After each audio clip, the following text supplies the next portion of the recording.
안녕하세요, 임영환입니다. 임진왜란사, 오늘은 6번째 시간 명예참전과 평양성 전투에 대해서 알아보겠습니다. 선조가 서울을 버리고 이제 몽진을 떠나서 개성에 있다가 다시 평양으로 왔다가 의주로 이제 피난을 갑니다. 이제 그때마다 나는 여기를 떠나지 않겠다. 말이라도 안 했으면 모르겠는데 꼭 그렇게 말을 해놓고는 이제 도망을 쳐서 의주까지 가게 됩니다. 그리고 이제 일본군은 추격을 해서 평양성까지 함락을 하죠. 의주와 평양까지는 한 5일에서 10일 정도의 거리입니다. 이게 전쟁 기간이기 때문에 꼭 며칠 만에 온다고 할 수는 없지만 늦어도 열흘이면 일본군이 도달할 수 있는 거리죠. 이렇게 되니까 선조도 다급해지긴 다급해집니다. 당시에 선조가 믿을 것은 이제 명나라의 지원병밖에 없었어요. 뭐 그건 힘이 약한 나라가 좀 어쩔 수 없는 건데 다급하게 명나라에 구원 요청을 합니다. 조선의 구원 요청에 대해서 명나라가 의외로 빠르게 반응합니다. 사실 그럴 수밖에 없는 게 일본군이 압록강을 건너서 요동으로 들어오게 되면 명나라가 사실은 더 큰일이 납니다. 많은 분들이 그냥 명나라가 조선을 왜 도와줬을까 이렇게 궁금해하는 분도 계신데 이게 조선의 전쟁이 아니고 조선을 지나서 만주를 지나서 명나라까지 올 수 있는 상황이기 때문에 그렇습니다. 그래서 의외로 빨리 반응을 해요.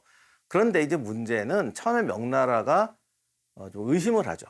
이게 혹시 조선과 일본이 결탁해서 요동으로 들어와서 명을 치려는 게 아닌가. 그게 뭐 여러 가지 또 의심은 할 수 있는 거죠. 국제정세라는 건 남을 믿는 게 없으니까 충분히 의심은 할 수 있는데 이때 명나라가 의심했던 게 이제 몇 가지 이유가 있는데 첫째는 정확한 정보가 없다. 왜군이 몇 명이냐? 모릅니다. 그러니까 명나라 입장에서는 아니 자기네 나라가 전쟁이 나서 국토의 3분의 1가 점령을 당했는데 왜군이 몇 명인지도 모른다 그러니까 이거 이상하잖아 라고 생각할 수도 있는 거예요. 가짜 왜군이 아니냐 이런 것도 하고 그리고 이제 역사를 이제 끄집어냅니다. 왜냐하면 의외로 중국 황제들이 조선 또는 고려 그러면 수당의 침입을 막아낸 나라. 이거 굉장히 머릿속에 강하게 남아있어요. 당태종은 중국 역사에서도 최고의 그 전쟁 영웅이에요. 그 사람을 깨트린 게 너희들 아니냐. 몽고에 비록 항복했다고 하지만 몽고에 그렇게 오랫동안 왜냐하면 중국이 그렇게 오래 저항 못했거든요. 몽고한테도 그렇게 오래 버틴 나라가 뭐 한 달도 안 돼 수도가 떨어졌다는 게 말이 되느냐. 이런 이제 그들 입장에서는 합리적인 의심을 합니다. 그래서 이제 조선은 아니다. 뭐 특히 그 정명과도 그러니까 명나라를 정복하기 위해서 길을 빌려달라. 뭐 이 그 보낸 글이 있었으니까 그것도 주고 이게 초반에 이게 긴박하게 돌아가긴 하지만 결과적으로는 그 이제 신속하게 대응을 하죠. 여기에는 명나라의 중요한 사정이 있는데 이것은 임진왜란사에서 명나라의 태도를 이해하는데 대단히 중요한 부분이고 지금까지 많은 분들이 간과한 요인이기도 한데요. 명나라는 사실 군사력이 별로 강하지 않아요. 그 나중에 광해군이 이제 그런 말을 해요. 우리가 중국 사람 허풍에 한두 번 속았냐. 근데 이분들은 이 숫자 가지고 이 불리는 거는 참 이게 그런 거 보면 우리나라 사람은 착한 건지 간이 약한 건지 우린 정말 착해요. 이게 임진왜란 파병해 줄 때도 자기들이 70만 대군 가지고 온다고 그랬어요. 근데 실제로는 7만도 안 왔어요. 근데 아무튼 명나라가 실제로 군대에 약합니다.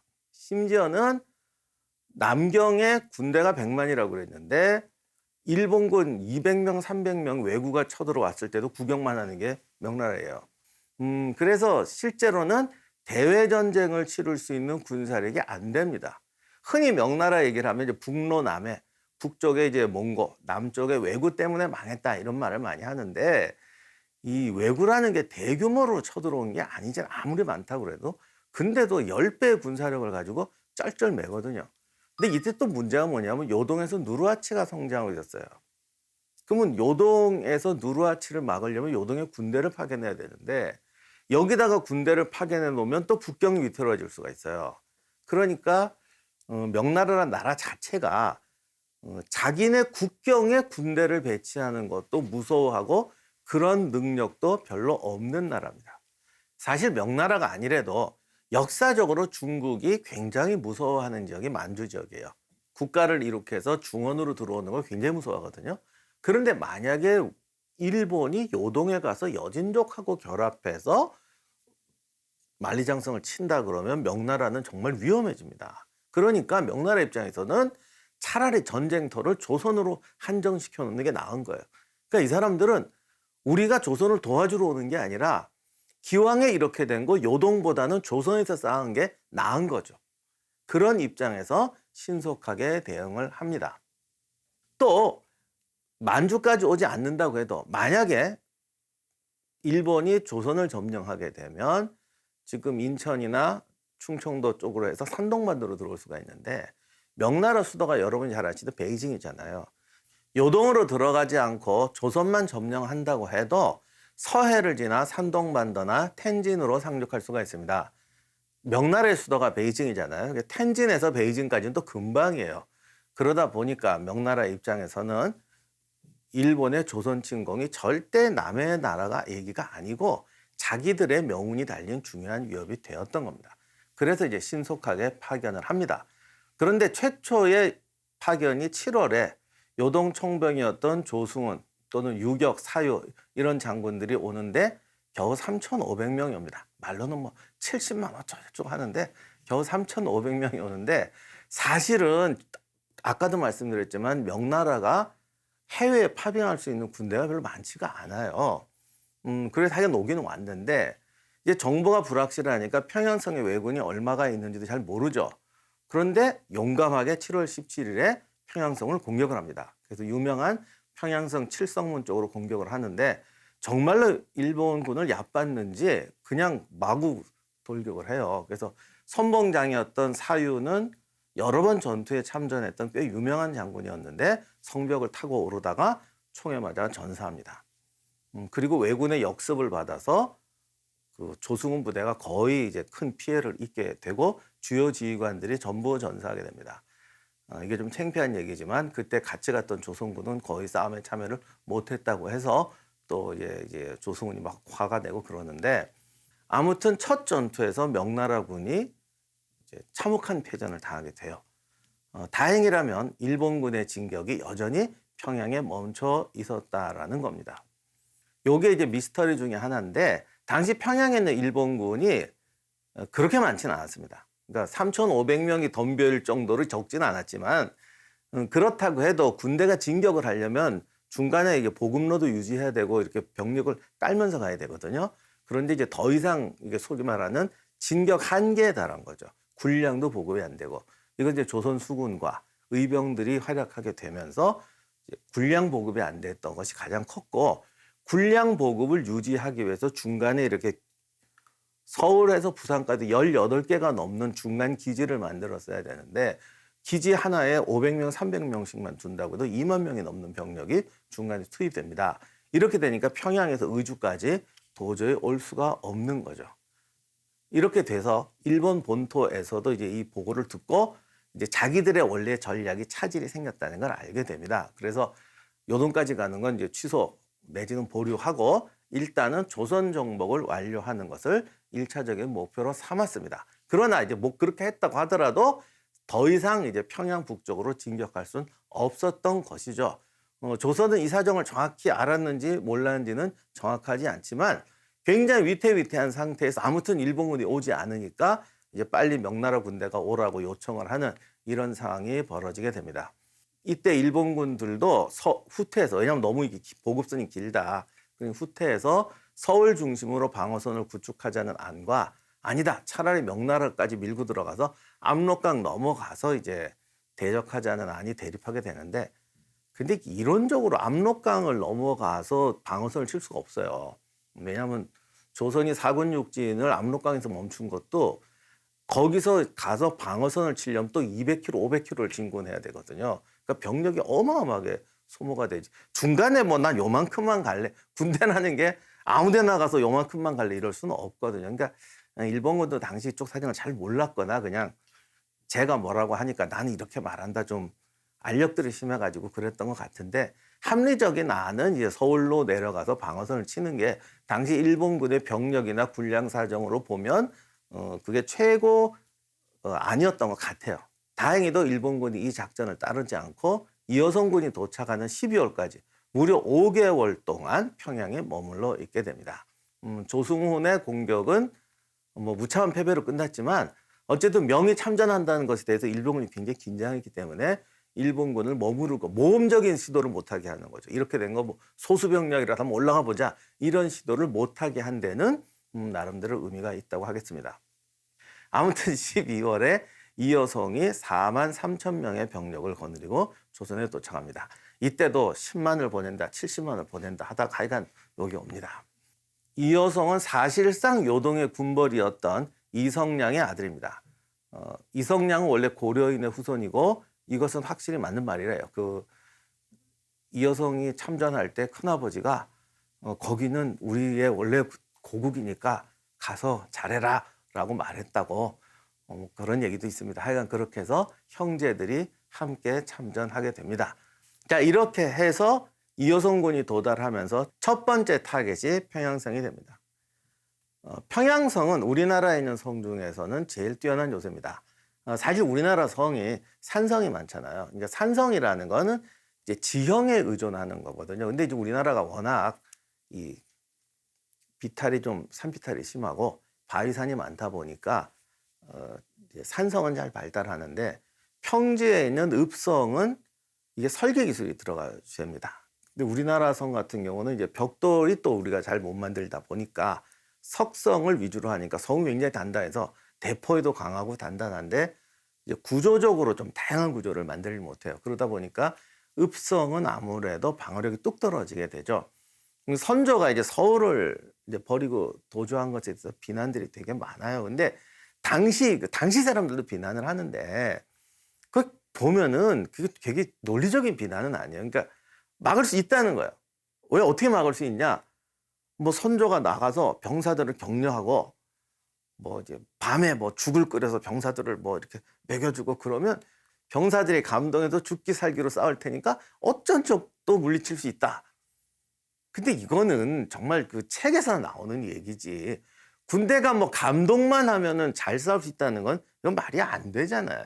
그러니까 이게 조선 사람들이 다 그런 건 아니고 장군이라든가 이제 재상들은 그걸 알아요. 그거로 될 게 있고 안 될 게 있는데 어떻게 보면은 방어할 가능성이 있을 때는 그렇게 하는 거예요. 그러면 사기가 올라서 이겼다라고 말할 수가 있지만 전투력이 열악하거나 성이 충분한 방어력이 없을 때 거기 가서 이렇게 한다고 해서 그게 이제 무에서 유를 창조하지는 못한다는 거죠. 근데 옛날에 전쟁이란 게 꼭 이길만 할 때 가서 그렇게 하고 전쟁 끝나면 이래서 이겼다라고 하지 뭐 성의 구조가 어떻다든가 이런 얘기를 도대체 안 하는데 제가 역사를 하면서 처음에는 이런 기록을 믿을까? 사람들이 정말 왕이 뭐 이렇게 다친 병사 이렇게 쓰다듬어 주고 그러면 정말 병사들이 용기 100배에서 100배의 전투력을 발휘하다 이걸 믿을까 의심을 했는데 제가 공부를 하면서 이렇게 보니까 믿더라고요. 그래서 제가 정말로 역사라는 게 중요하다는 걸 뼈저리게 느끼게 됐어요. 그러니까 사람이 이렇게 선동하려고 한 말이 아니고 임진왜란 때 실제로 피난 갔다는 무슨 일기를 하든가 듣는 거예요. 성이 떨어졌대. 그럼 이분이 그날 일기에 뭐라고 쓰냐면 선조가 성벽에 올라가서 병사들과 함께 싸웠으면 100% 이긴다. 이런 식으로 이야기하는 걸 제가 정말 봤습니다. 그러니까 역사 교육이 이렇게 중요한 거예요. 전쟁이라는 게 이렇게 해서 이겼다라고 역사책에 써놓으면 사람들이 그걸 진짜로 믿게 되고 그렇게 행동하다가 더 큰 파멸을 맞게 되는 거죠. 사실 서울 도성은 전쟁을 할 수 있는 성이 아니에요. 일단 뭐 나무꾼애들도 넘어다닌다고 그러고 이게 남대문 쪽 같은 데는 동대문도 그랬습니다. 이 돈대 같은 것도 별로 없었습니다. 동대문에 옹성 하나 있는데 그것만 갖고 성을 지킬 수가 없어요. 그러니까 군대를 아는 사람이 보면은 여기는 너무 넓고 방어할 수 있을 만한 요새가 아니었던 거죠.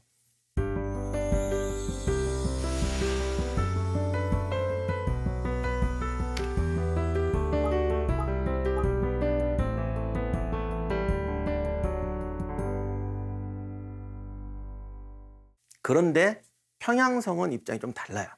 우리나라에 있는 읍성 중에서 방어력이 가장 좋은 성이 평양성입니다. 일단 대동강이 남쪽을 완전히 성의 절반을 감싸주고 있어요. 그리고 이제 동북 쪽에는 많이 들어보셨던 보통강이라고 지류가 또 이렇게 감고 있어서 자연 해자를 형성해 줍니다. 그리고 성은 기본적으로 성벽이 좀 높아야 되는데 이게 하안절벽 위에 올라가 있기 때문에 성벽이 생각보다 높고요. 그리고 우리나라 성이 의외로 없는 게 이게 외성, 내성 구조가 별로 없어요. 근데 실제로 성이라는 건 한번 성벽에 돌파당해도 안에서 이렇게 싸우는 게 중요하거든요. 그래서 수원 화성 같은 경우도 굉장히 잘 쌓은 성이라고 그러지만 사실은 한겹성입니다. 원래 그게 제대로 요새가 되려면 2중, 3중으로 이렇게 만들어야 되는데 그렇게 안 만들었어요. 근데 평양성은 이 구조가 확실합니다. 그래서 이미 삼국시대 고려 때부터 외성, 중성, 내성이 있고 우리가 잘 아는 유명한 그 을밀대, 모란봉 있는 쪽에 또 하나의 이제 최후의 거점이 있는데 그걸 이제 북성이라고 해요. 그러니까 우리가 이게 또 성의 구조만이 아니라 역사적으로 봐도 평양성에서 많은 전투가 있었죠. 당나라 군도 평양성을 몇 번 공격했다가 이제 실패했던 역사가 있다는 것은 이 성이 훌륭한 성이라는 걸 말해줍니다. 안타깝게도 그럼 왜 조선군은 일본이 공격할 때 못 지켰느냐? 아무리 성이 좋아도 군대가 훈련되어 있지 않으면 지킬 수가 없어요. 그러다 보니까 또 병력이 부족했는데 평양성의 단점은 너무 넓다는 거죠. 그러다 보니까 이제 평양성을 뺏겼는데 조선시대는 이미 이제 외성은 없어요. 외성은 그건 토성이라 좀 무너졌고 중성, 내성, 북성의 구조인데 일본군이 여기 들어와 좀 개조를 합니다. 조선에서는 자꾸 토르라고 그러는데 우리가 일본 성을 보면은 우리나라 성벽은 이제 성벽이 오픈형이잖아요. 근데 일본에 가서 일본 성 보시면 알겠지만 성 위에 건물을 올리죠. 그래서 우리가 그걸 토로라고 했는데 이 토로라는 말을 이제 실록에서는 좀 이렇게 여러 가지로 쓰는데 성벽에 올라간 건 토르고 그 다음에 그 안에다가 또 이제 이 구획을 더해요. 왜냐하면 이렇게 구획을 해서 들어올 때는 집중 사격하고 좁게 만들어 돌파하고 이런 식의 구조를 많이 만듭니다. 그래서 보완을 많이 했던 것 같아요. 그 토로를 쌓았다는 기록이 있는 걸 보니까. 그래서 평양성을 상당히 요새화해 놓고 있었습니다. 자, 그러면 전투는 어떻게 벌어지느냐? 명나라군은 신무기가 있었어요. 화포죠. 그래서 먼저 대포로 성을 공략하는 공성이 시작됩니다. 우리나라도 대포가 있었지 않느냐라고 말하는데 이제 우리나라 대포는 좀 산탄을 쏘거나 이런 구조가 많아가지고 성벽을 파괴하는 데는 좀 이렇게 무리가 있었는데요. 그 당시 이제 명나라군이 좀 신형 화포들을 가지고 오면서 공성전의 새로운 전개를 보여주는 거죠. 제가 이거 너무 명나라군 칭찬하는 것 같은데 실제로 그렇게 위력적이지는 않았어요. 이때 대포가 지금 무슨 대포로 공격한 이렇게 생각하시면 안 되고 그냥 어쨌든 소리는 크고 이효성이 그런 말을 했다고 그러더라고. 일본군이 조총이 있다고 야 우리 대포는 이만해. 이게 총하고 대포랑 이렇게 나와보면은 대포가 훨씬 셀 것 같잖아요. 그리고 소리도 크고 그래서 좀 더 있어 보이는 정도 효과인데 아무튼 성벽을 파괴하고 성벽에 있는 저기 병사들 살해하고 이럴 정도 위력은 발휘하지 못합니다. 근데 사기를 올리는 수준으로는 있었던 것 같아요. 아무튼 이제 공격을 시작하는데 주공이 북쪽에 있던 보통문과 칠성문이었습니다. 주로 대포를 쏘고 또 화전을 쏘고 그리고 이제 돌격 부대로는 이호성 분대가 주로 요동군이지만 이때 남군이라고 해서 절강성 부대가 참전하고 있었는데 이게 이제 유명한 척계광이 키운 남군인데 얘들이 주로 왜구하고 많이 싸우던 부대라 이제 강한 부대입니다. 그래서 사실 이때 대포로 쏘면서 성벽에는 그냥 맨몸으로 붙여 올라가지고 남군 장수들이 이제 주로 그냥 용감하게 돌격을 했다고 그래요. 그래서 낙상지하고 오유충이라고 유명한 장군이 있는데 명나라 군대가 조선에 와서 열심히 안 싸웠다는 비난을 많이 받지만 그 중에서 몇 명이 이제 특히 유명한 사람이 오유충인데 선조가 나중에 명군이 철군한다고 그러니까 다른 장수는 다 가도 오유충은 가면 안 된다 이런 말을 했을 정도로 오유충은 아무튼 군인이라면 싸워야 한다 이런 데 투철했던 사람이에요. 가슴에 총알을 맞아 부상까지 입지만 용감하게 싸워서 등성을 하게 됩니다. 아무튼 이렇게 돼서 명나라 군대가 성벽을 돌파하게 되는데 당시 일본군은 병력이 부족했기 때문에 성벽 일선 방어가 그렇게 강하지 않았던 것 같아요. 그래서 일단 일선이 무너지면 이선으로 모인다. 그래서 이제 내성으로 들어가게 몰리게 됩니다. 그 내성이라는 게 아무리 봐도 저 지도에 보면은 이제 중성, 내성이 있는데 내성으로 들어간 거를 이제 또 명군이 밀어붙이는 걸 봐서는 기록에는 내성이라고 되어 있는데 아마 저기 그 내성으로 들어갔다 위에 북성 지역 모란봉 쪽으로 올라간 것 같아요. 그쪽으로 들어간 병력이 4천에서 5천이라는 설도 있고 400에서 500이라는 설도 있는데 아무튼 이 1선이나 2선이 뚫리게 되니까 이제 북성으로 달아났고 요 내성으로 진입할 때만 해도 명나라 군대가 완벽하게 쉽게 이기는 것 같아서 쫙 쓸어서 올렸는데 저 좁은 북성 지역은 그림 보시면 상당히 경사도 높습니다. 그곳에 올라가더니 이제 일본군도 결사적인 방어를 하고 밀집 방어가 되니까 여기서 이제 명나라 군대가 많이 이제 사상을 당합니다. 그리고 그 일본군이 성을 개조하면서 좀 함정 같은 것도 파놨던 것 같아요. 그러니까 이 함정이 뭐냐면 안을 안 보이게 하는 거죠. 그래서 실제로는 성벽보다 여기에 걸려서 일제 사격에 이제 피해를 많이 입었다라고 하더라고요. 그리고 날이 저물었죠. 날이 저무니까 이제 저속에 이제 고니시 유키나가까지 있는데 이여송이 요즘 말로 하면 이제 뒤를 겁니다. 아니면 이제 고니시가 먼저 걸은 것 같기도 하고 그냥 우리 조용히 보내줘라. 우리 가겠다.